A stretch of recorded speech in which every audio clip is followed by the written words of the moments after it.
Nagalit siya. Sabi niya, oh, bakit daw, sabi niya, bakit ko daw hindi kinuha yung parcel na ganyan?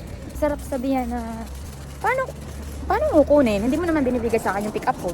Hindi yung pinapahintay mo dyan yung tao sa labas, ang tagal-tagal. Tapos ako tense na tense kasi nagagalit na sa akin yung delivery man.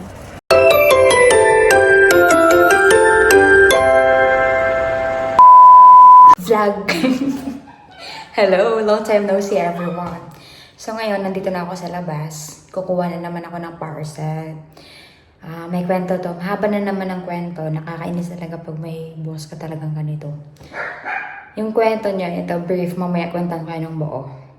Yung kwento kasi dapat yung parcel, January 7 pa to. Ngayon, January 19 na? January 20 na ngayon?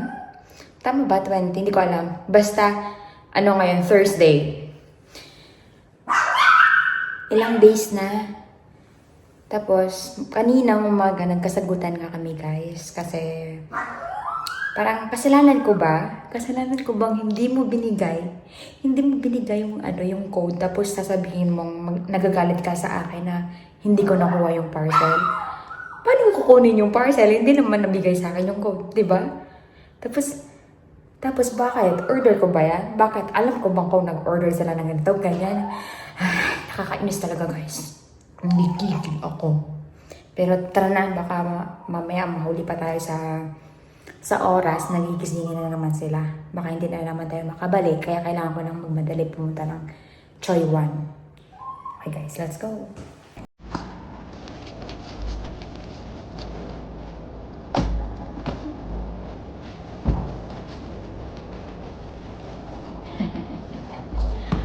alam nila yun. Pag ganito, ay, nagpapanik na yung dalawa. Gusto yung sumama. Pero hindi pwede.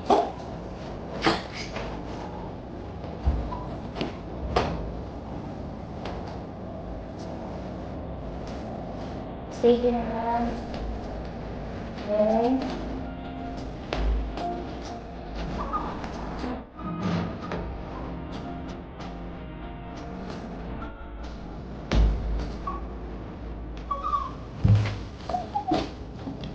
See guys, panic to the max na yan sila pag ganito. Kasama yan sa gusto nilang sumama pero hindi pwede. Kawawa naman ang baby ko. Kawawa naman ang baby. Oh, your face is so dirty because you eat the vitamins.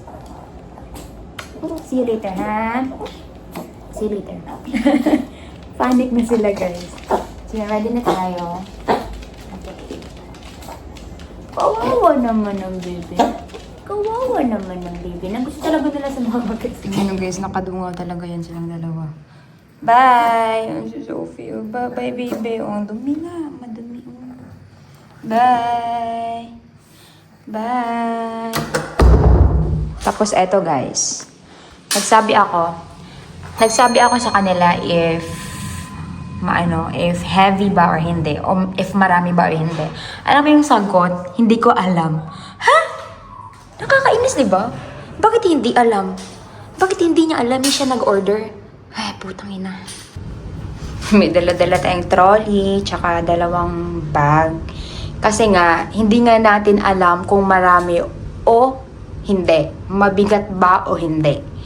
Kasi kahit yung boss ko, tanungin mo, sasagutin ka pa rin ng hindi niya rin alam. Potang ina. Nakakaloka ka talaga. Talaga naman. Nagtitipil lang talaga ako. Talaga.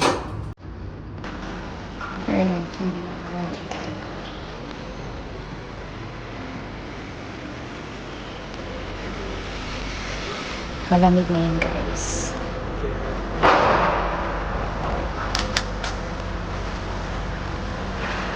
Mag-walk lang tayo para makwentuhan pa kayo. Walang katao-tao. Kasi nga, yung oras na yan, 2 ata. Tapos, nang malamig pa. Ito na guys, kwentuhan ko na kayo. Kanina kasi, habang nagluluto ako, mga around 11. Tapos, Tapos, nagla-live ako sa YouTube. Tapos, nag-pop up. Yung amo ko, sabi niya, nakuha mo na ba to? Yung, nakuha ko na daw ba? Tapos, may pick-up code na nilagat. Ang 60, hindi ko na matala kung anong pick-up code. Tiningnan ko, tapos, syempre, binalikan ko yung yung code or yung parcel na binigay niya sa akin. Tapos sabi ko, hindi, ito yung, parang nireplyan ko yung pinasa niya sa akin. Sabi ko sa kanya, sabi ko, hindi ma'am, ito yung last ko na ito yung last ko na kinuha. Tapos sabi niya, nagalit siya. Tapos sabi niya, bakit daw, sabi niya, bakit ko daw hindi kinuha yung parcel na ganyan? Bakit ko daw hindi kinuha? Ganun ba? As in, galit na galit siya. Ang dami niya sinasabi. Sabi ko sa kanya, sinagot ko Sabi ko sa kanya, sabi ko, ha? Sabi ko, mami, hindi mo naman binigay sa akin yung yung pick up code number na yan. Paano ko makukuha? Sabi ko sa kanya. Tapos sabi ko, ang kinukuha ko lang yung mga pinapasa nyo. Sabi ko, paano? Yes, tapos parang gigil ako. Parang sarap sabihan na, paano mo kunin? Hindi mo naman binibigay sa akin yung pick up code. O diba? Ikaw nga, paano makukuha kung walang pick up code? Opo. Alam niyo ba guys, ganyan silang dalawa. Dalawa yan silang amo ko. Ganyan sila, ugali nila. Yung, hindi naman sa pero irresponsible talaga guys. Sa kahit anong bagay. Yung parang walang self-discipline. For example na lang, yan, yung parcel na yan.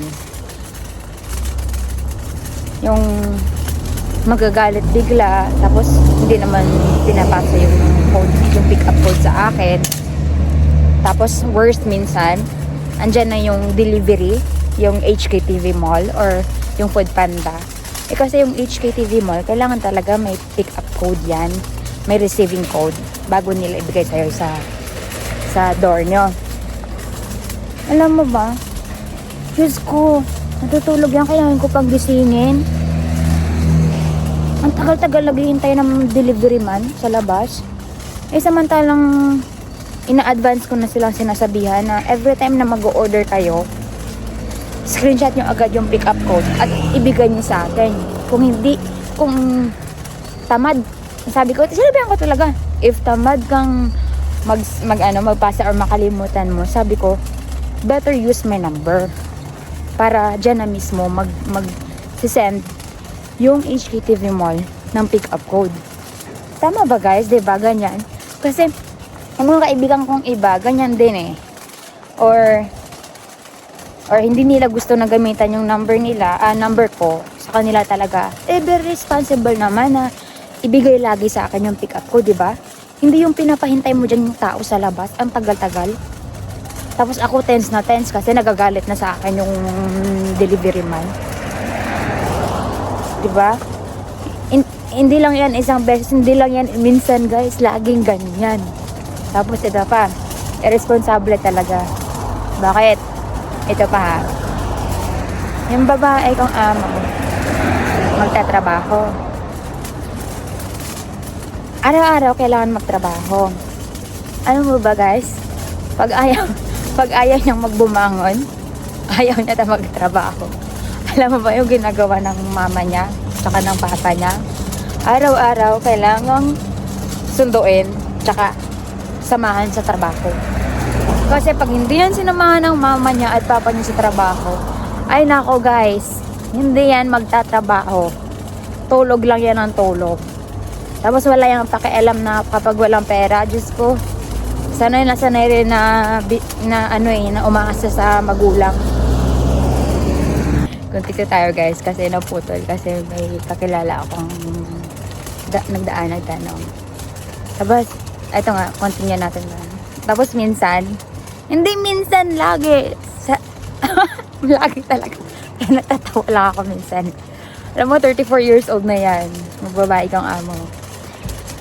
Yung mama at daddy niya, andyan na yan sa baba, naghihintay sa roadside. Yung mama niya, tawag ng tawag, text ng text sa akin. Sabi niya, ba't ang tagal ni ni ng anak niya. Ba't ang tagal? Nandito na kami kanina pa kasi urgent kami to. Kailangan na naman pumunta ng compound. Sabi niya kasi magtatrabaho na. Grabe, ako naman tense na tense. Sabi ko, Iba, wake up na, wake up. Alam mo, kahit sabihin ko andyan na yung mama niya, Diyos ko, ang tagal pa yan guys, gumalaw, ang tagal pa kahit magbibihis lang naman yan siya kasi sila dito, hindi yan naliligo araw-araw guys, hindi kagaya natin kahit anong lamig, maliligo ka talaga kasi iyo nga, mabaho, ganyan, basta diba tayong ganyan, sila guys magbibihis lang yan, tapos ang tagal-tagal pa. As in, mga 30 to 1 hour pa yung hintayan para maligo man siya or magbihis para makalakad na papuntang work. Ganyan katamad, guys. Ay, Diyos ko.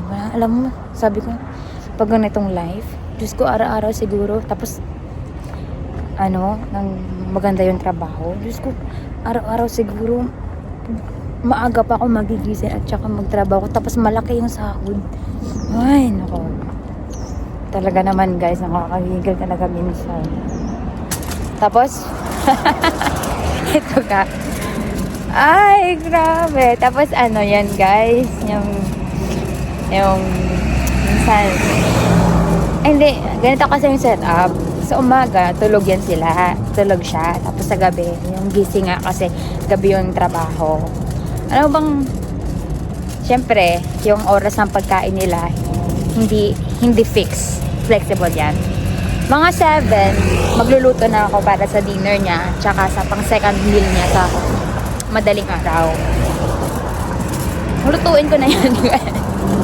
Alam mo, pag tulog na ako na hindi ko na napapansin na ginigising niya ako, minsan talaga hindi ko na mapapansin eh. Alam mo, yung pagkain, hindi yan nagagalaw. Mag-order yan. Alam mo bakit? Tamad na tamad yan, guys. Kahit sa pag-init lang ng pagkain niya, hindi niya magawa. Kahit sa paglagay ng baso niya sa kusina, hindi niya magawa. Kahit sa pagtapo ng tissue niya na sininghitan ng sipon, ay, andyan lang yan sa tabi niya. Matutulugan niya. Ganyan sila mag-partner. Dugyot. Yes. Dugyot na dugyot. Ka. Ay, naku, nagigigil ako. Pero sabi ko sa sarili ko, no, hindi tayo susuko. Kailangan nating tiisin. Kasi kailangan natin ng trabaho. May pangarap tayo. May kailangan tayong ma-reach sa life natin. Ang mga ganyang struggle, sabi ko, Pinay ako, kaya ko yan. Importante, hindi tayo sinasaktan. Importante, hindi hayaan tayo, di ba? Tama ba? Hindi. Di ba tama? Yan, titiisin hanggang matapos. Tsaka na maghanap ng panibagong amo. Pag hindi na talaga kaya. Pero, hanggang kaya ko, titiisin ko. Kasi nga may plano tayo eh. Stepping stone patungo sa pangarap, diba? In Jesus' name, amen. Ito lang naman lagi niyong makikita sa vlog ko eh. Siyempre dito lang yung daanan ko. Oh, tingnan nyo. Ganito lang. Tapos ito na yung market dyan. Dyan na yun ang market sa ilalim. Tapos dala-dala ko yan guys.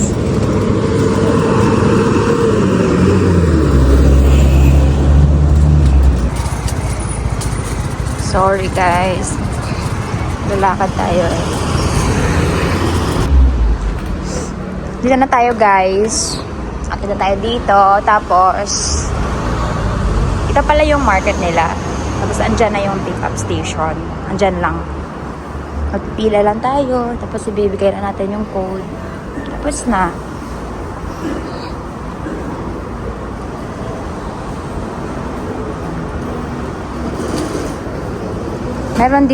Meron din dito yung SF Express, yung ikaw mismo yung self-pick up.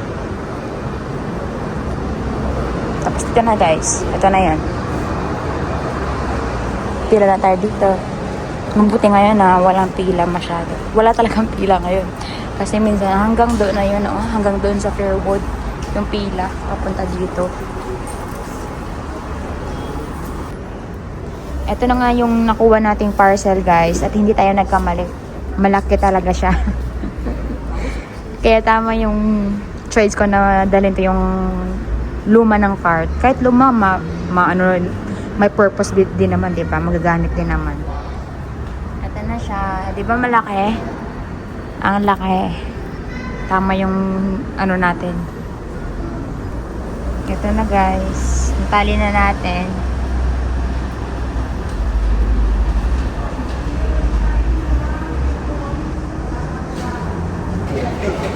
Okay, guys. Yun na nga. Sana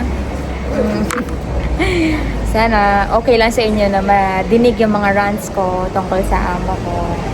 Thank you for watching, guys. Bye-bye!